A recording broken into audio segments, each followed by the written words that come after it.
하나님께서 오늘 우리에게 주시는 말씀은 누가복음 5장에 있는 말씀입니다.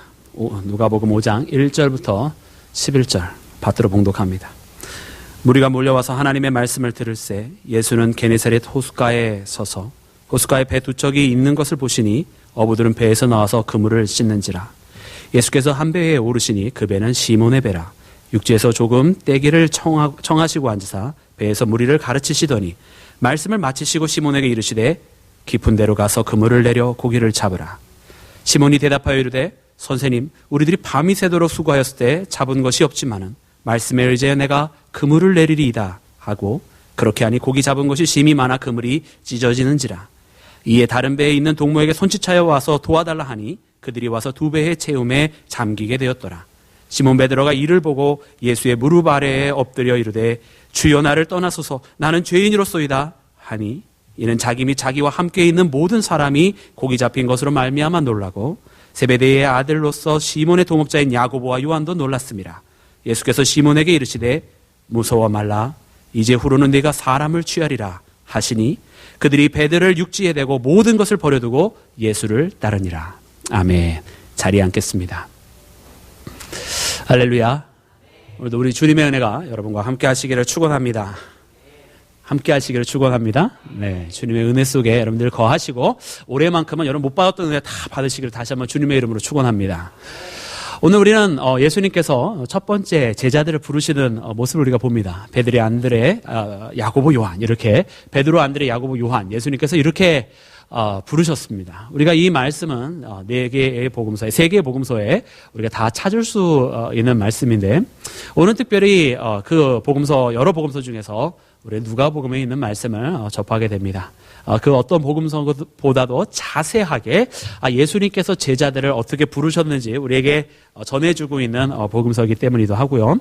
여러분 비교보면 지금 제가 만든 거 다 보고 계실 줄 압니다만은 거기에 보면 마태와 마가는 너무나 동일하게 똑같은 구절을 얘기해주는 반면 누가복음은 이 마태와 마가가 이야기해주지 않은 다른 것들을 우리에게 가르쳐주고 있습니다. 그리고 특별히 어느 복음서보다도 예수님께서 부르신 배경과 스토리에 대해서 자세하게 이야기해주고 있는 복음서가 바로 누가복음인데 이 누가복음이 우리에게 주는 특별한 또 하나님의 은혜가 그 가운데 있어서 오늘 우리 함께 여러분 누가복음을 통해서 예수님의 이 제자 부르시는 모습을 여러분 바라보시기를 주님의 이름으로 축원합니다. 여러분 우리 예수님의 다 제자가 되기를 우리는 소망합니다. 할렐루야. 여러분 예수님의 제자가 되기를 원하십니까? 네, 아멘 없으시면 그럼 여러분 혹시 예수님과 함께 하는데 그냥 어중이 떠중이가 되기를 원하십니까? 그건 확실히 아니에요. 그럼 예수님의 제자가 되기를 원하십니까? 네, 아직도 미혼한 예수님의 제자도 되고 싶지 않고 그렇다고 어중이 떠중이도 되고 싶지 않고 이게 도대체 뭡니까? 여러분 차든지 덥든지 하라고 주님 말씀해 주셨는데 귀한 예수님 믿기로 하셨으면 여러분 열심히 섬기셔서 진정한 예수님의 제자들 되시기를 주님의 이름으로 축원합니다. 우리는 다 예수님의 제자가 되고 싶다고 이야기를 합니다. 그리고 예수님의 제자가 되기를 원합니다. 그래서 오늘의 본문의 말씀이 너무나 우리한테 중요한데 왜냐하면 오늘의 본문을 보니까 예수님께서 누구를 제자를 삼으셨는지가 정확하게 기록이 되어 있더라는 거예요. 예수님께서 우리가 잘 아는 성경의 12제자들 부르실 때 그냥 이렇게 저렇게 부르신 것처럼 우리가 이해를 하는데 사실은 아니었다라는 거예요. 오늘 누가복음에서 주님께서 특별히 베드로를 이렇게 부르시는 모습을 보면 그것이 예수님께서 역사상에 베드로라는 사람을 이렇게 불렀다라는 이야기가 아니라 예수님은 지금도 제자를 부르시는데 베드로와 같은 모습으로 주님을 따라가고자 하는 사람을 주님은 제자로 부르고 계시다. 지금도 지금도 부르고 계시다라는 사실입니다. 그러므로 사랑하는 여러분 이것은 오늘 우리에게 주시는 말씀이에요. 내가 예수님의 제자가 되고자 했고 또 예수님의 따라가고자 했고 또 그동안 되고는 싶어 했으나 하지 못했다라고 한다면 오늘 이 본문 말씀을 통해서 진정한 예수님의 제자가 되시기를 주님의 이름으로 축원합니다. 자, 우리 다 같이 따라 보겠습니다. 첫 번째 예수님은 마음을 보시고 제자를 삼으신다. 할렐루야. 예수님 뭐 보시고 제자를 삼으신다고요? 예수님은 다른 거 안 보고 마음을 보십니다. 여러분 오늘 본문에 보면은 예수님께서 이제 그 게네사렛 호숫가, 우리 마태와 마가에서는 이제 갈릴리 해변가라고 표현하는 이 게네사렛 호숫가입니다. 여러분 게네사렛은 다른 곳이 아니라 이 갈릴리 중에서도 서북 쪽을 게네사렛이라고 불렀어요. 그래서 이 서북 쪽에 있는 갈릴리 게네사렛에서 예수님께서 말씀을 전파를 하시는데 거기에 이제 많은 사람들이 몰렸습니다. 많은 사람들이 몰려서 이 사람들이 가장 이펙티브하게 말씀을 전할 수 있는 방법은 이 게네사렛 호숫가가 이렇게 부채꼴 모양으로 되어 있거든요. 사람들이 많이 모여 있으니까 여기 있어도 안 되고 여기 있어도 안 되고 저기 있어도 안 되는데 이 가운데서 배를 타고 살짝 내려오면 이 부채꼴일 때에 말씀을 가장 모두 다 동일하게 전해줄 수 있는 바로 그 자리로 가시게 되는 거예요. 그래서 오늘 베드로에게 잠깐 살짝 이 물가로 조금만 띄우라고 하시는 겁니다. 그래서 부채꼴 모양에서 살짝 내려오면 오늘날 우리가 많은 예배당이 이런 직사각형 모양에서 부채꼴로 다들 바뀌었는데 예수님께서 그 원조십니다. 그 원조신데 그 모양대로 이제 배를 살짝 띄워서 모든 사람들에게 동일하게 말씀을 전파하시려고 하는 모습이에요. 근데 오늘은 이 예수님께서 메시지를 전파하는 게 핵심이 아니라 예수님께서 말씀을 전파하신 다음에 이 베드로한테 가셔서 저쪽으로 깊은 데 가서 그물을 내리라는 겁니다. 예수님 오늘 모습을 보니까 예수님은 이 베드로를 제자 삼고 싶어 하셨고 제자를 삼으시려고 지금 사실은 오신 겁니다. 그리고 거기서 말씀을 전파하시고 그리고 베드로로 하여금 깊은 데 가서 그물을 내려라 이렇게 말씀을 하신 거예요. 근데 여러분 오늘 이 말씀 보면은 사실은 예수님께서 베드로에게 정말 합당한 부탁이 아니라 너무나 부당한 부탁을 하신 겁니다. 말도 안 되는 부탁을 예수님 하신 거거든요. 왜 말이 안 되는 거냐? 먼저 여러분 5절 말씀을 보시면 거기에 이렇게 기록이 되어 있습니다. 이 베드로가 이제 대답을 하는데 선생님이 우리가 밤이 새도록 수고를 했지만 아무 물고기도 우리가 얻은 것이 없습니다. 라고 얘기를 하는 거예요. 이 말씀 보면 왜 예수님의 말씀이 부당한가? 첫 번째, 고기를 잡는 시기는 언제입니까? 말씀 보니까 물고기는 밤에 잡는 거예요. 물고기는 밤에 잡는 겁니다. 그래서 밤이 새도록 일을 했다라는 겁니다. 이스라엘에서는 그렇게 항상 갈릴리에서 밤에 물고기를 잡았어요. 근데 지금 이 예수님께서 이 시간은 언제 시간입니까? 찬란한 아침 햇살이 비치는 그 아침에. 근데 이른 아침도 아니고 목사님 새벽에 물고기가 더 잡히는 거 이스라엘 사람 몰랐던 거 이렇게 말씀하시는 분이 있을까 봐서 하나님이 이렇게 얘기를 해주십니다. 말씀을 전하신 후에. 그러니까 이른 아침도 아니고 오전에도 꽤 시간이 흐른 시간입니다. 근데 그 시간에 가장 물고기가 안 잡힐 시간에 예수님은 베드로가 가서 같이 가서 그 물고기 잡자고 그물을 던지라는 거예요. 말도 안 되는 시간입니다. 우리는 때로 그럽니다. 주님, 지금은 아닙니다. 지금은 좋은 때가 아닙니다. 근데 주님은 그런 불합리한 요청을 하십니다. 그래도 지금 가야지. 지금 해야 하는 거야. 지금은 아닌 것 같은데 아니야. 내가 지금이라고 하지 않느냐 하면서 주님 부르고 계시다는 거예요. 그리고 또 예수님의 부탁은 그것뿐만이 아닙니다. 장소로 봤을 때도 너무나 불합리한 그런 부탁을 하셨던 거예요. 왜냐하면 예수님은 어디 가서 그물을 내리라고 했다고요? 깊은 데로. 근데 깊은 데는 물고기가 가장 안 잡히는 곳입니다. 여러분 물고기는 이 해변가에 플랑크톤이 많은 그 근처에 항상 물고기들이 많이 있지 깊은 데 있지 않습니다, 여러분. 근데 예수님은 베드로한테 그 깊은 곳으로 가서 그물을 내리라고 하는 거예요. 주님, 설마 거기는 아니겠죠? 거기는 주님 내가 볼 때 아닙니다. 소돔과 고모라가 맞는 것 같은데요, 주님? 우리는 이럴 때가 얼마나 많이 있는지 모릅니다. 저 사막은 아니지요? 저 비옥한 땅은 정말로 아닐까요? 저기 저 황량한 데가 맞다고요? 하나님, 거기는 아닙니다. 라고 얘기할 때 주님 말씀하십니다. 아니, 거기 가장 안 될 것 같은 그곳에 그물을 내려야 한다. 주님은 그것뿐만 아닙니다. 또 부당한 부탁을 하셨는데 왜 부당한 부탁이냐면 오늘 베드로가 어떻게 일을 했다고요? 놀면서? 아니요. 그리고 일 시작할 때요? 아니요. 베드로는 밤이 새도록 죽어라고 일을 했습니다. 물고기가 하나도 안 잡혔기 때문에 더 간절한 마음으로 죽어라고 일을 했습니다. 근데 그뿐만 아닙니다. 그래서 피곤했으면 그나마 다행일 텐데 그뿐만 아니라 말씀해 봤더니 그가 무엇을 하고 있었더라? 그물을 깃고 있었더라는 거예요. 그물을 수선하고 있는 겁니다. 그물을 수선해야 다음날 또 일을 할 수 있기 때문이지요. 그는 하루에 온종일 일을 했고 그 다음에 내일을 위해서 그물까지 수선을 하고 있었어요. 근데 예수님은 다 수선해놨는데 거기 가서 다시 그물을 내리자는 거예요. 피곤해 죽겠습니다. 근데 그것뿐만 아니라 그물을 다 수선해놨는데 이거 또 그물 내리면 그 다음에 다시 어떻게 해요? 또다시 허탕칠 거 뻔한데 또다시 그물을 처음부터 다시 수선해야 되는 상황입니다. 주님 아시지요? 우리가 얼마나 피곤한 인생을 사는지 아시지요? 너무나 피곤합니다. 근데 그뿐만 아닙니다. 내가 할 일까지도 다 해놨어요. 근데 허탕칠 거 뻔히 알면서 또 반복해야 될 일을 해야 된단 말입니까? 라는 상황인데 주님 그거 아시지만 저 깊은 데 가서 네가 피곤한 것도 알고 이미 그물 다 기워놓은 것도 알지만 그래도 거기서 내리라 이러시는 거예요. 여러분 예수님께서 왜 그런 부탁을 하십니까? 예수님께서 뻔히 아는데 그 시간이 옳은 시간도 아니고 그 시간이 그 장소가 좋은 장소도 아니고 베드로가 지쳐있는 것도 뻔히 아는데 왜 거기 가서 그물을 내리자고 하느냐는 거예요. 그것은 예수님께서 베드로에게 거기 가면 물고기가 많으니까 물고기를 잡아라 베드로한테 많은 물고기를 주기 위해서 그랬던 것이 아닙니다.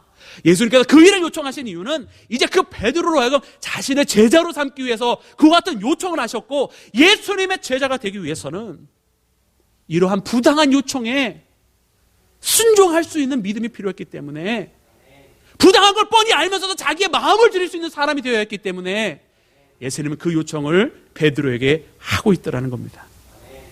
아마 보통의 사람이었으면 이렇게 대답을 했을 겁니다. 예수님은 원래 목수시잖아요. 제가 평생 어부를 했습니다. 목수시니까 제 마음 몰라요. 물고기는 제가 더 잘 압니다. 이쪽으로 가봐야 안 돼요. 하루 종일 했으면 안 돼요. 거기는 안 돼요. 지금 이 시간은 안 돼요. 그리고 제 몸이 피곤해서도 안 돼요. 라고 얘기를 했을 텐데 그 같은 얘기하지 아니하고 오늘 5절의 말씀 보니까 베드로는 이야기합니다. 밤이 새도록 수고했을 때 아무것도 얻은 것이 없지만은 말씀에 의지하여 그 말씀에 의지하여 내가 그물을 내리리이다.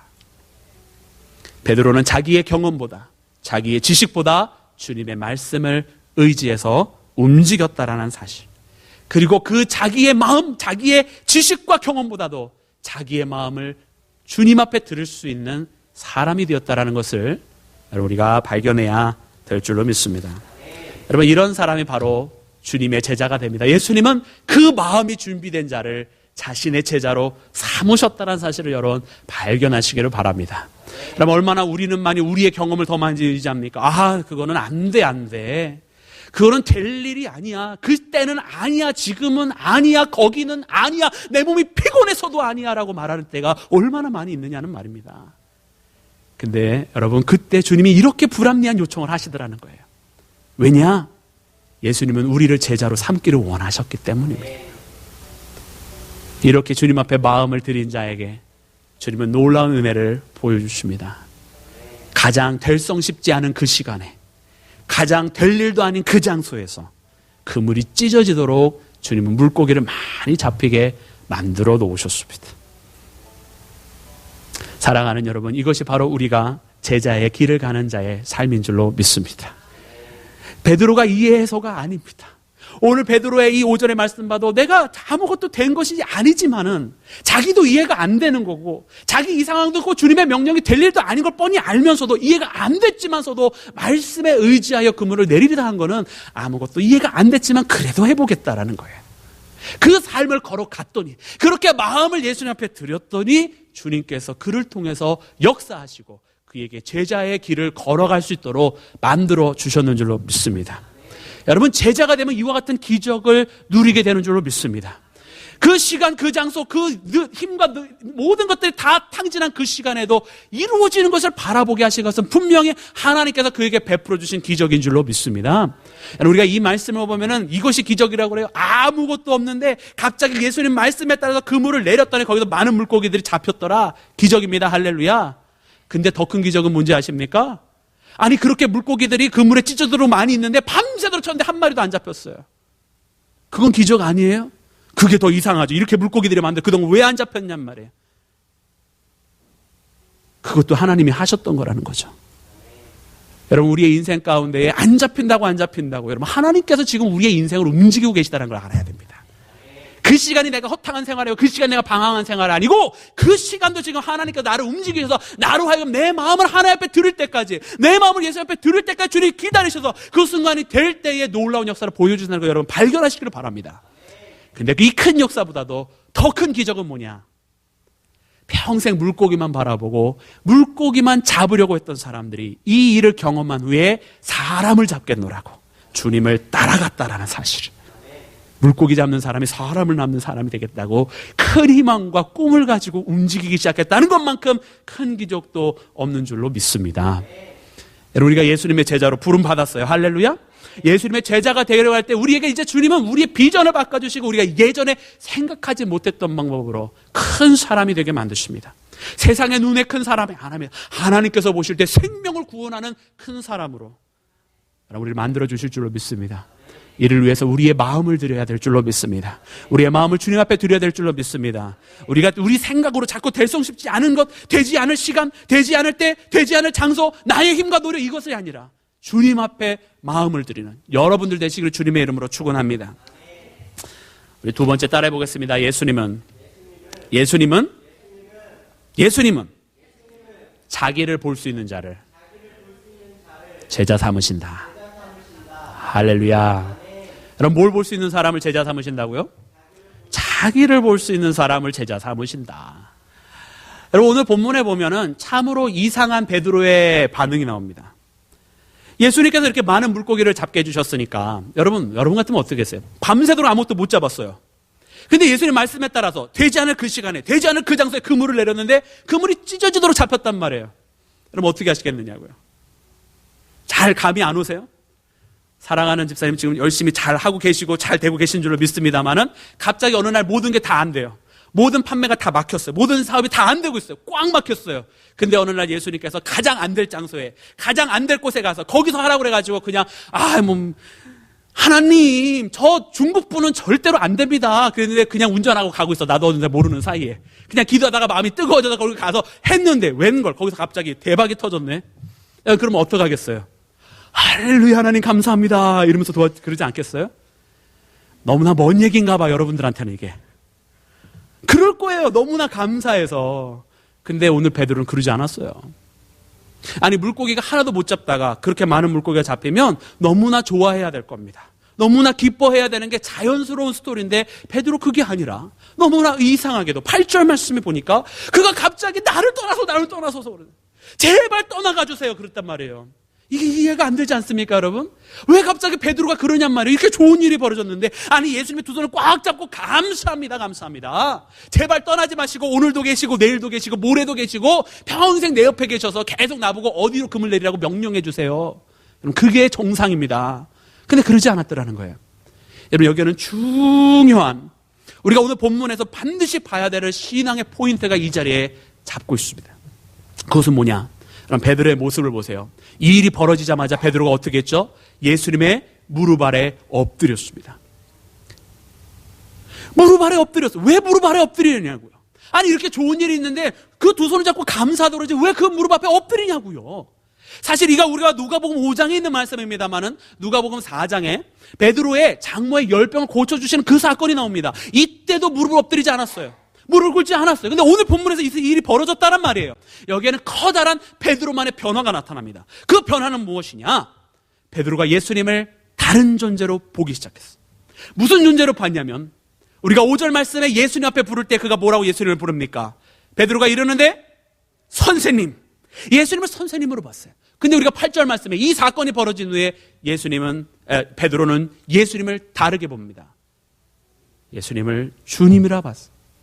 예수님이 그냥 예전에는 말씀만 잘 가르치시는 분인 줄 알았고 자기 장모의 열병을 고쳐주실 때만 해도 그냥 은사가 좀 있는, 치유의 은사가 있는 분인 줄 알았는데 오늘 이 5장의 말씀에 그가 말씀을 선포하시고 사람들에게 나아가신 모습을 본 후에 이와 같은 사건이 보니까 그의 눈이 드디어 띄어졌어요. 예전에 바라보지 못했던 예수님의 모습, 그냥 성경에 나오는 좋은 인물이 아닌 약속의 그 이분의 정말로 하나님의 아들로서 여러분 예수님을 베드로가 바라보게 되었는 줄로 믿습니다. 그래서 주님이라고 불렀다는 거예요. 하나님의 아들로, 메시아로, 구세주로 그가 드디어 예수님을 바라볼 수 있게 됐다는 거예요. 여러분, 오늘 이 누가복음은요 그냥 읽어서 되는 복음, 읽고 또 읽어야 되는데 여러분, 이 누가복음 읽다 보면은 오늘 본문에 나오는 이 베드로를 베드로라고 부르는 것이 몇 번 나오는지 아십니까? 오늘 본문에 이 8절에 딱 한 번 나옵니다. 그리고 우리가 1절부터 11절까지 이 베드로의 이름이 나올 때마다 무엇이라 부르는지 아십니까? 시몬, 시몬, 시몬. 그리고 이 고백, 나를 떠나소서라고 말하는 이 순간에 성경은 시몬 베드로라, 이 베드로, 예수님께서 그에게 준 이름을 8절에서 딱 한 번 기록합니다. 왜 그러냐? 바로 이 베드로에게 시몬에서 베드로로 넘어가는 인생의 전환점이 바로 이 순간이라는 거예요. 그가 처음으로 예수님을 선생님 아니고 율법으로 가르치는 분 아니고 정말로 어떤 병이나 치료하는 은사자 아니고 하나님의 아들로 그가 발견하는 순간이 되었다라는 것입니다. 사랑하는 여러분, 그 예수님을 여러분도 발견하실 주의 이름으로 축원합니다. 근데 그 예수님을 발견했더니 베드로가 뭐라고 얘기합니까? 나를 떠나소서 나는 죄인이다. 나는 죄인입니다. 이게 굉장히 중요한 거예요. 예수님 앞에 서게 되면, 정말로 그 예수님을 만나게 되면 죄인 된 우리를 발견할 수밖에 없어요. 예수님 앞에 서면, 그 거룩한 존전 앞에 서면 우리의 추한 모습을 깨닫게 될 수밖에 없다라는 겁니다. 여러분, 우리가 속회를 통해서 요번에 누굽니까? 우리가 삼손에 대해서 하지 않습니까? 삼손한테 우리가 처음부터 봐야 될 23장에는 삼손이 태어나는 출생의 이야기가 나오는데 그때 삼손의 부모님이 먼저 나옵니다. 근데 이 삼손을 보고 하나님의 사자를 만나게 될 때에 하는 이야기가 있어요. 이제 우리가 죽게 되었구나. 우리가 이제 어떻게 하면 좋을까? 왜 그래요? 하나님의 전전에서는 감사합니다 할렐루야 그래야 될 거 아니에요? 근데 그게 아니라 하나님 전전 앞에 쓰다 보니까 너무나 부끄러운 자신의 인간의 모습이 보이기 때문에 그러는 거예요. 그들만 그랬을까요? 아닙니다. 우리가 전에 봤던 기도는 어떻습니까? 그 기도원도 처음 하나님의 영을 만나게 됐을 때, 주의 사자를 만나게 됐을 때 나는 죽게 되었도다라고 두려워 떨었습니다. 다 똑같습니다. 하나님 전전 앞에 서니까 자기의 죄인된 모습이 보이는 거예요. 우리가 잘 아는 선지자 이사야, 6장에서 하나님께서 그 이사야를 부르시는데 이사야가 이야기합니다. 내가 이제 망하게 되었구나. 내 입술이 부정한 가운데 있다. 그때 하나님께서 주의 사자가 제단에 숯불을 들어서 그의 입술을 대시면서 그의 용서하시고 이제 그 부정한 입술이라고 말했던, 자기가 죄인이라고 고백했던 그 사람을 정결케 하시고 나아가서 그 입술로, 부정한 입술이 아닌 하나님의 거룩한 말씀을 전파하는 입술로 만들어 주셨는 줄로 믿습니다. 주님은 자기를 이렇게 바라볼 수 있는 사람을 제자로 삼으셨습니다. 오늘 이 베드로가 주님 전 앞에 서게 되고 그 주님을 알아봤을 때 자기가 죄인이라는 걸 알게 되니까 주님은 그에게 말씀하십니다. 두려워 말라. 이제 내가 사람을 취하리라 말씀하시면서 자기를 죄인이라고 바라봤던, 자기를 알아봤던, 주님 앞에 너무나 부족하고 연약한 자신을 바라봤던 이 베드로를 주님께서 제자 삼으시고 하늘의 일을 위하여 움직이셨는 줄로 믿습니다. 믿음의 제자들은 이렇게 되는 겁니다. 자기를 바라보는 사람이 되어야 되는 거예요. 우리가 하나님 앞에 섰는데, 우리가 예수님의 제자가 되겠다고 그랬는데 자기의 연약한 모습을 모른다고 한다면 정말로 예수를 만난 사람이니까 우리가 한번 의심을 해봐야 돼요. 왜냐하면 예수님을 만났다고 한다면 부족한 자기를 고백할 수밖에. 나는 이래서 부족합니다. 저래서 부족합니다. 이래서 안 됐고 저래서 안 됐고 다 누구 때문이 아니라 나 때문에 그랬다라는 것을 이야기할 수 있는 사람이 돼야 돼요. 왜? 주님을 만났기 때문에. 만나보니까 죄인은 나였더라는 거죠. 여러분, 우리 가운데 많은 신앙인들이 우리 옆 사람들만 바라봅니다. 아, 이거 아무개 집사 왜 이래? 아무개 권사 왜 그래? 주님을 만난 게 아닙니다. 만나셨었겠죠, 과거에. 근데 지금은 아니에요. 아니에요, 또 예수님 앞에 있었겠죠. 그러나 무리 가운데 있었을 뿐 예수님의 제자는 아닙니다. 예수님의 제자는 자기의 부족함을 알아보는 사람이었다라는 것입니다.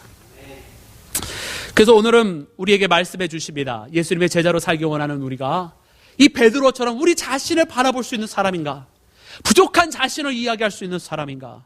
그런데 그 부족함을 이야기할 때 부족함을 알고 눌려있으란 얘기가 아닙니다. 오늘 성경에도 보니까 부족함을 아니까 주님께서 오히려 그에게 힘을 주시고 능력 주셔서 이제 나가서 일하게 하시고, 자기의 입술의 부족함을 이야기했던 이사야를 그 부정한 입술을 바꿔주시는 하나님을 이야기하시고, 자기의 부족함을 이야기했던 그 삼손의 부모를 통하여 삼손을 인도할 수 있는 하나님의 약속받은 사람이 되게 하셨다라는 사실입니다. 여러분, 오늘 하나님은 우리에게 이야기하시는 것이 우리의 부족함을 알고 우리의 나약함을 인정하면 하나님께서 우리를 그분의 제자로 삼으시고, 예수님은 우리를 그분의 제자로 삼으시고 오늘도 우리를 제자로 부르시는데 우리가 우리 모습을 바라봐야 주님을 더욱더 의지하고 나아갈 수 있게 된다라고 말씀해주고 계시는 줄로 믿습니다.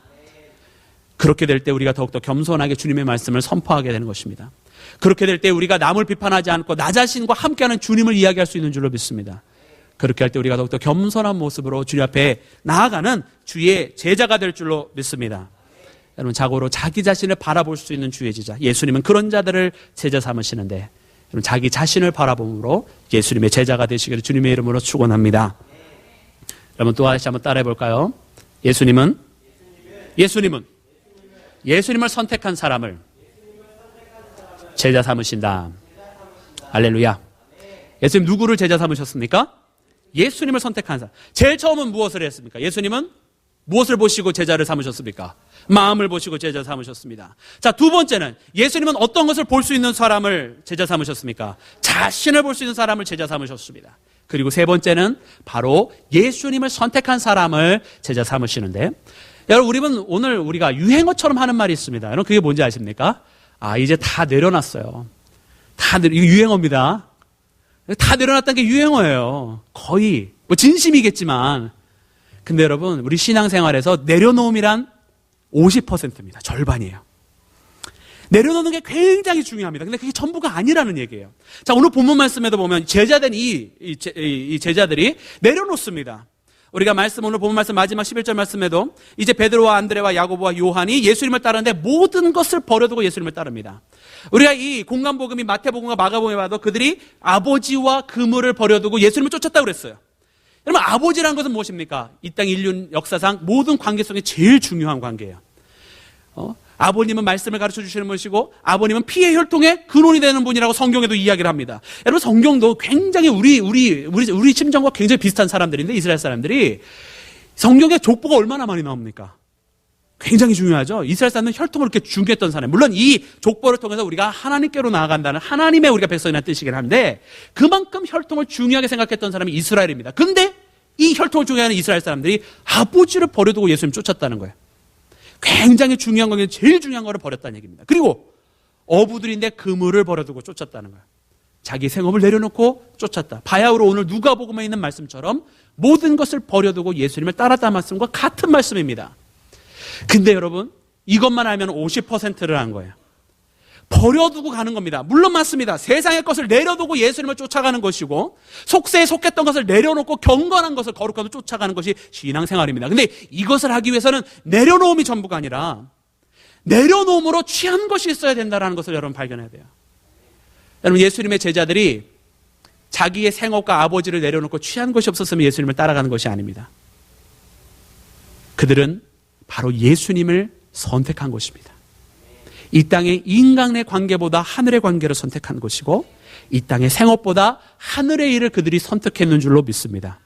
그래서 내려놓음이 전부가 아니라고 말씀을 드린 건 뭐냐면은, 내려놓음은 절반이요, 그 다음에 이루어질 채워짐이 내 가운데 있어야 돼요. 내가 그것을 내려놓고 그 다음에 하나님 것으로 채워넣어야 됩니다. 근데 하나님 것을 채워놓지 아니하면 그냥 내려놓음이 아니라 사실은 포기예요. 그냥 포기한 것뿐이지 그건 내려놓음이 아니에요. 우리 신앙인들은 무엇을 하는 거냐면 내려놓은 후에 예수님으로 채워놓는 겁니다. 예수님으로 채워놓기 위해서 내려놓는 거지, 내려놓은 것 자체가 목표가 아니에요. 우리 인생에서 내려놓는 것 자체가 목표라면 그건 그냥 포기입니다. 근데 나는 내려놓는 이유가 있어요. 그것은 바로 나를 사랑해 주시는 예수님을 얻기 위함인 줄로 믿습니다. 그러므로 사도 바울은 빌립보서에 이야기하기를, 내가 이 땅에 있는 모든 것들을 잃어버리고 배설물로 여기면 나로 하여금 예수를 얻고 그 안에서 나를 발견하기 위함이라. 할렐루야. 그와 같은 고백, 예수님을 얻기 위함, 이 땅의 버림이라는 겁니다. 사랑하는 여러분, 이것이 바로 예수님을 선택한 자입니다. 그리고 예수님은 그와 같이 예수님을 선택한 자를 제자로 삼으셨는 줄로 믿습니다. 우리가 이 땅의 삶의 모습, 우리 신앙의 모습이 그래서 여태까지 어쩌면은 50%만 한 거예요. 다행히도 우리는 스타트를 끊었어요. 다행히도 절반은 왔습니다. 근데 이제 나머지 반이 더욱더 중요해요. 예수님으로 더욱더 채워 넣으려고 하는 훈련이 우리 가운데 필요한 줄로 믿습니다. 말씀으로 더욱더 채워 넣자는 거예요. 말씀과 더욱더 함께 하자는 거예요. 기도로 함께 하자는 것입니다. 우리 사랑하는 교회 특별히 오래 강력하게 주장하고 있는 것이 말씀입니다. 그 어떤 것보다도 말씀을 암송하고 말씀을 묵상하고 그 가운데 은혜를 찾으라고 이야기하는 거예요. 우리 친구들과도 카톡 열심히 하는데 말씀으로 일주일에 한번 카톡 왜 못합니까? 할렐루야. 네. 열심히 하고 있어요. 제가 먼저 열심히 하고 있어요. 도움이 되더라고요. 나한테도 도움이 돼요. 저도 하나님과 교제해야 되는 하나님 앞에서 양일 뿐입니다. 저도. 참 은혜가 되고 스스로 돌아보게 되고 받는 은혜가 생기더라고요. 예전에는 신락과 같은 은혜가 점점점 넓어지는 것을 느낍니다. 사랑하는 여러분, 주님과 함께 하려면 이렇게 신락과 같은 은혜가 우리 가운데 분명히 있었지만 그 신락과 같은 은혜로 멈추는 게 아니라 점점 더 큰 은혜를 누리기 위해서 우리는 예수님을 더욱더 선택해야 될 줄로 믿습니다. 그 예수님과 함께 할 때 주님은 우리를 그분의 제자로 삼아주시는 줄로 믿습니다. 여러분, 예수님께서 왜 그 제자들을 부르셨을까? 왜 마음을 보시고 부르셨을까? 왜 자기를 볼 줄 아는 사람을 부르셨을까? 왜 예수님을 선택한 사람을 부르셨을까? 거기에는 분명한 이유가 있습니다. 여러분, 제가 오늘 한 가지 짧은 3분짜리 동영상을 준비했는데 여러분 함께 한번 보시죠.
충분히. 여러분 혹시 많이 당황하셨어요?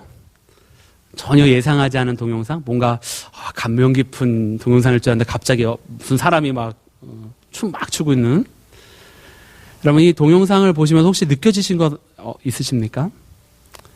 처음에는 한 사람이 그냥 미친 듯이 혼자 춤을 춥니다.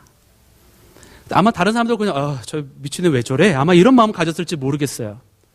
근데 그 한 사람이 막 미친 듯이 춤을 추니까 한 사람이 또 와서 거기서 같이 춤을 추기 시작합니다. 이때까지만 해도 별 반응 없어요. 주변에서 쟤네들 드디어 같이 미쳤구나. 근데 더군다나 첫 번째가 두 번째한테 어떻게 춤을 출지도 가르쳐 줍니다. 같이 춤을 추는 거예요. 그러더니 세 번째 사람이 오고 세 번째 사람이 오더니 갑자기 세 명이 또 같이 오고 그러더니 그 다음에 또 막 사람이 붙기 시작합니다. 저는 이것을 보면서 하나님의 복음의 역사가 과연 그랬다라고 믿습니다. 처음에 이 땅에 아무도 하나님의 음악이 말씀의 음악이 퍼지는데 아무도 그 음악에 맞춰 춤을 추는 사람이 없었어요. 그랬더니 예수님께서 오셔서 하나님의 말씀에 이렇게 춤을 추며 사는 것이다. 열심히 춤을 추시는데 예수님께서 혼자 춤을 추셨습니다. 아무도 예수님 이해 못했습니다. 거기 있던 백성들, 하나님 백성을 사람이 이해 못했고 심지어 예수님의 제자들도 예수님의 공생애 동안은 전혀 예수님을 이해하지 못했어요. 그들이 십자가 사건이 있은 후에 제자들이 예수님이 뭔지를 알았어요. 그리고서는 같이 춤을 추기 시작하면 예수님이 살았던 그 삶을 제자들도 걸어가기 시작을 합니다. 세상의 것 아니고 하나님의 나라를 위해서 걸어가기를 시작합니다. 그렇게 예수님에 따라서 춤을 추던 제자들이 있으니까 그 유대가 변하기 시작하고 많은 백성들이 함께 그 춤을 추기 시작하고 급기야는 유대에서만 춤을 추던 춤이 아니라 이제 전 세계로 퍼져나가는 복음의 춤이 되었습니다. 그래서 예수님은 제자들을 이렇게 부르셨어요. 같이 춤을 추자고.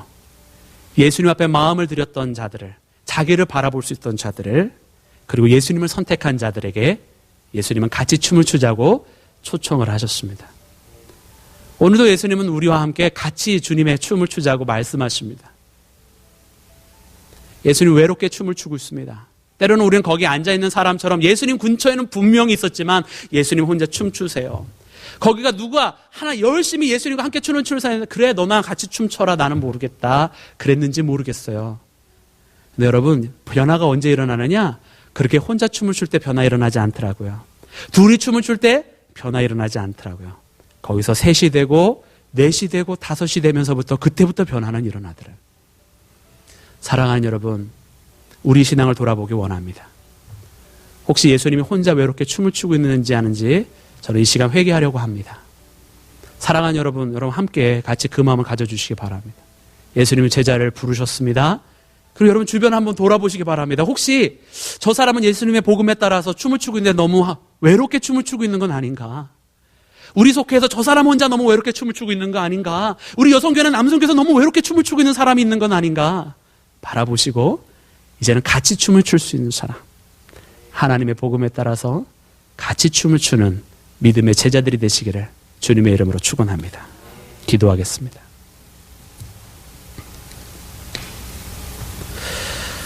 사랑의 하나님 감사합니다. 아버지 하나님 오늘 우리에게 나도 오늘 너를 제자로 부르신다 말씀하시고 주께서 베드로에게 하신 말씀처럼 내가 너를 사람을 낚는 어부가 되게 하리라.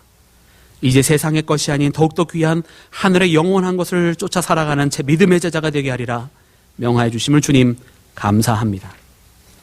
주님 이제 우리가 주님 앞에 부름받았사온즉 주께서 우리에게 들려주시는 이 복음의 메시지 함께 춤을 추게 하시고 주님의 길을 따라 승리할 수 있는 믿음의 백성들이 되게 하여 주시옵소서. 모든 것 주님 앞에 감사하며 우리 주 예수 그리스도의 이름으로 기도드렸사옵나이다. 아멘.